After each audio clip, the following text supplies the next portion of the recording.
Hey guys, मैं हूं नमित सिंह और आप देख रहे हैं आपका अपना यूट्यूब चैनल मिस्टीरिया नेट। पिछली वीडियो में हमने आपको माउथ के डिसऑर्डर और ट्रीटमेंट के बारे में बताया था। इस वीडियो में हम आपको ईसोफेगस या फिर खाने की नली में होने वाले कुछ डिसऑर्डर को बताएंगे। तो चलिए शुरू करते हैं। अबे जल्दी बोल, कल सुबह पनवेल निकल। पहला डिसऑर्डर है एक्लेसिया।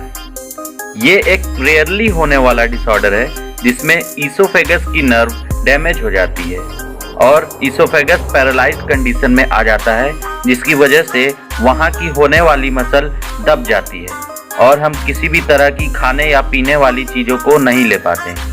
कभी कभी इस डिसऑर्डर के कारण हम इसे GERD मान बैठते हैं। GERD का मतलब है गैस्ट्रो ईसोफेजियल रिफ्लक्स डिसऑर्डर। इसमें पेट के कंटेंट के साथ एसिड ऊपर ईसोफेगस तक आ जाता है, जो कि काफी इरिटेटिंग भी होता है। एक्लेसिया में होने वाले सिम्टम्स में चेस्ट पेन, निगलने में तकलीफ होना, निमोनिया, बॉडी वेट का कम होना, वोमिटिंग, ये सभी शामिल हैं। अब करते हैं इसके ट्रीटमेंट की बात। ट्रीटमेंट में नॉन सर्जिकल ऑप्शन जैसे बलून डायलेशन, जिसमें एक बलून शेप का इक्विपमेंट ईसोफेगस में डालकर फुला दिया जाता है और ईसोफेगस को दोबारा डायलेट कर लिया जाता है। सर्जिकल प्रोसेस में लेप्रोस्कोपिक हेलर मायोटोमी का इस्तेमाल किया जाता है, जिसमें अफेक्टेड पार्ट को कट करके निकाल दिया जाता है और बाद में कुछ मेडिसिन का यूज करके वापस इस डिसऑर्डर को स्टेबल कर लिया जाता है। ये बड़ी अच्छी बात कही आप। अब आते हैं अगली डिसऑर्डर पे, जिसे हम बैरेट्स ईसोफेगस कहते हैं। ये भी स्टमक के एसिड के बार बार ईसोफेगस में आने से होता है। इसके सिम्टम्स भी लगभग GERD की तरह ही हैं, पर अगर इसे जल्द ही ट्रीट न किया जाए तो ईसोफेजियल कैंसर होने के चांसेस हो सकते हैं। 50 साल या उससे भी अधिक उम्र के लोगों में इसके सिम्टम्स देखे जा सकते हैं। ये जनरली मेल्स में ही देखे जाते हैं। मोटे लोगों में इस डिसऑर्डर के चांसेस अधिक होते हैं। यही नहीं, अभी और सुनिए। जिनको गुटखा, खैनी, तंबाकू खाने की आदत है वो अलर्ट हो जाएं, क्योंकि ज्यादातर केसेस ऐसे लोगों में ही पाए जाते हैं।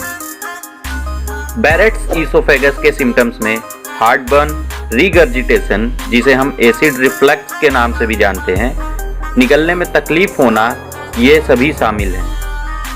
इसके डायग्नोसिस में एंडोस्कोपी का इस्तेमाल किया जाता है। एंडोस्कोपी एक ऐसा प्रोसेस है जिसमें एक छोटा सा कैमरा हमारे बॉडी के अंदर भेजा जाता है ताकि वहाँ हो रहे डिसऑर्डर का पता लगाया जा सके। रेयर केसेस में टिश्यू सैंपल कलेक्ट करके बायोप्सी के लिए बाहर भेजा जाता है, जिसके बेसिस पर मोड ऑफ ट्रीटमेंट डिसाइड किया जाता है। अब आते हैं इसके ट्रीटमेंट पर। मेडिसिनल ट्रीटमेंट में एंटासिड का इस्तेमाल किया जाता है ताकि स्टमक का एसिड ईसोफेगस तक न आ सके। सर्जिकल ट्रीटमेंट में फंडोप्लिकेशन का इस्तेमाल किया जाता है।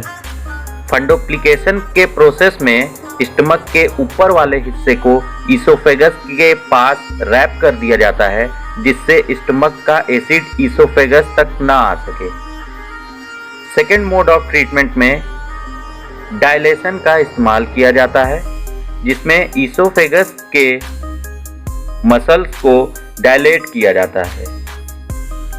अगला डिसऑर्डर है डिफ्यूज ईसोफेजियल स्पाज्म। इस डिसऑर्डर में ईसोफेगस अनकोऑर्डिनेटेड तरीके से दब जाती है, जिसमें खाना पीना स्टमक तक नहीं जा पाता।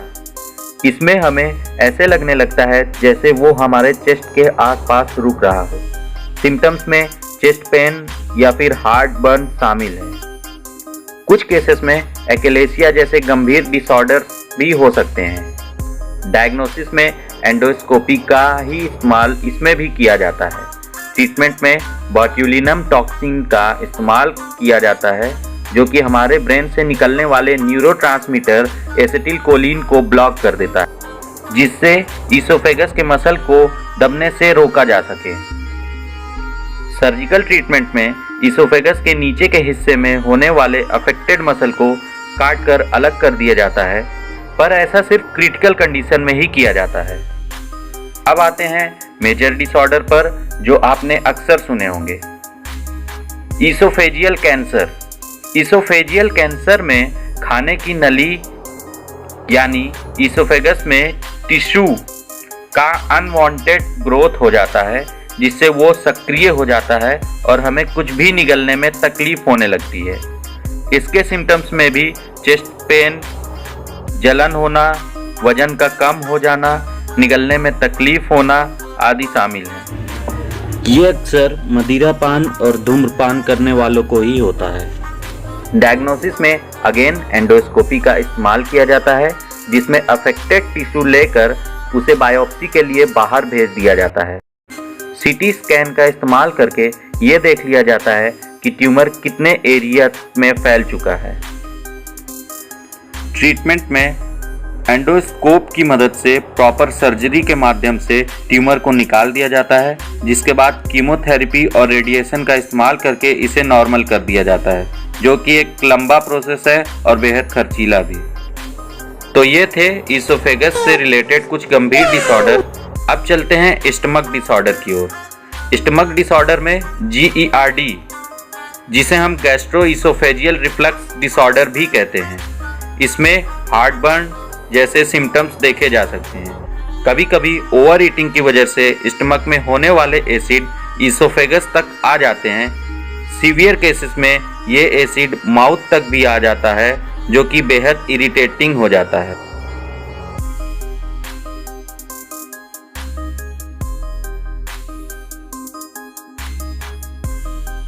अगला डिसऑर्डर है स्टमक अल्सर।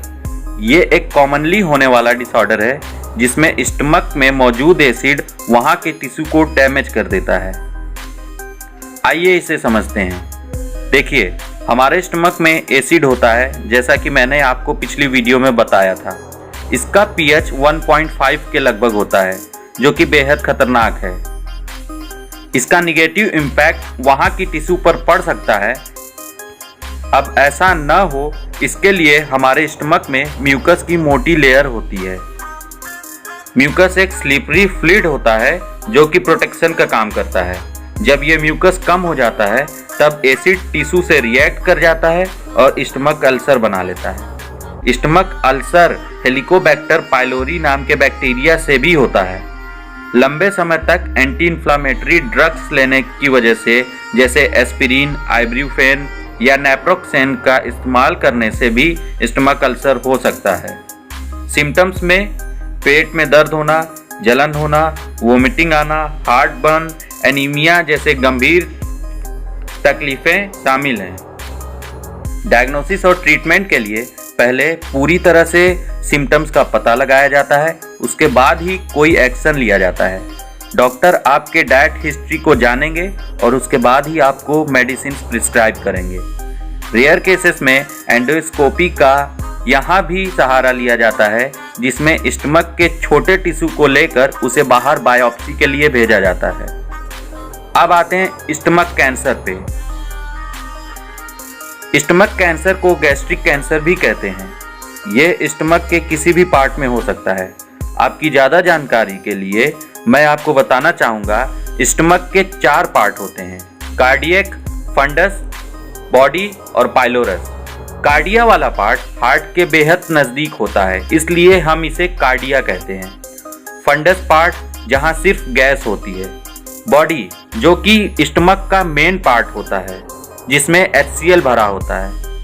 पाइलोरस जो कि पेट का आखिरी पार्ट होता है, जिसके बाद स्मॉल इंटेस्टाइन शुरू हो जाता है। इन चारों पार्ट में कैंसर कहीं भी हो सकता है, पर ज़्यादातर केसेस में ये स्टमक के बॉडी वाले हिस्से में ही होता है। इसके सिम्टम्स में खाना ढंग से न पच पाना, जिससे हमें इंडाइजेशन भी हो जाती है, नौजिया होना, उलझन घबराहट होना, पेट में दर्द होना जैसे समस्याएं भी शामिल हैं। ट्रीटमेंट में सर्जिकल और मेडिसिनल दोनों तरह की हेल्प ली जाती है। स्टमक कैंसर से बचने का तरीका: बॉडी का वेट मेंटेन करके रखें, 55 से 60 किलो से ज़्यादा होने न दें। अगर आप ओवरवेट हैं तो डॉक्टर की एडवाइस लें, जिससे आपको वेट लॉस में मदद मिलेगी। हेल्दी और फ्रेश डाइट लें, ग्रीन वेजिटेबल का इस्तेमाल करें, सीजनल फ्रूट को अपनी डाइट में रेगुलरली ऐड करें, कलरफुल फ्रूट्स और वेजिटेबल्स लें, स्पाइसी और फास्ट फूड से दूरी बनाए रखें, अधिक नमक वाला डाइट न लें। अगर आप स्मोकर हैं तो उसे अभी क्विट करें, क्योंकि स्मोकिंग से स्टमक कैंसर के चांसेस बढ़ेंगे।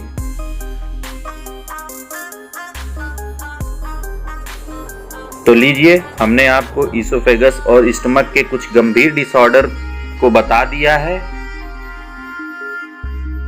हम अपना काम पूरी ईमानदारी से कर रहे हैं, बस अब आप भी अपना काम ईमानदारी से करें और हमारे चैनल को दुनिया के हर एक कोने में फैलाएं, ताकि हम हमेशा बीमारियों से एक कदम आगे बढ़ सके। तब तक के लिए अपना ख्याल रखें, खुश रहें, धन्यवाद।